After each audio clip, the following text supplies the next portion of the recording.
Budget की announcement इस समय की गई है, उसके टारगेट अचीव होने के लिए आपको बड़े इंफ्रास्ट्रक्चर की जरूरत है और बड़े प्लानिंग की जरूरत है। इस समय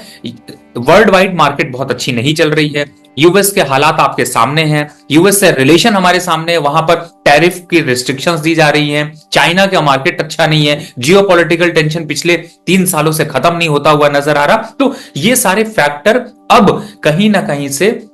जो जो एक इकोनॉमी का बेस होता है उसको अब हिट करने लगे हैं, जिसकी वजह से मार्केट में अब वो रिएक्शन नहीं दिख रहा, अब पैनिक रिएक्शन यहां पर ज्यादा दिखाई दे रहा है। और इसी वजह से कोई भी अनाउंसमेंट जब तक कन्वर्ट होती हुई नहीं आती तब तक नहीं आपको यहां पर जो है वो संकेत मार्केट को नहीं दिखते। दूसरा, अब बुरे और अच्छे में अगर जाते हैं तो जो सबसे बड़ा यहां पर सरकार का था कि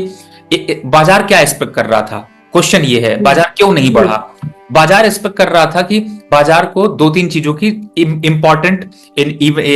अनाउंसमेंट चाहिए। पहला, कि आपको जो लॉन्ग टर्म कैपिटल गेन पे अगर यहां पर सरकार ने कुछ कमी दी होती तो मुझे लगता है बाजार उसको सलाम करता हुआ नजर आता और बाजार अपने हाई की तरफ बढ़ता हुआ नजर आता, पहला पॉइंट। दूसरा,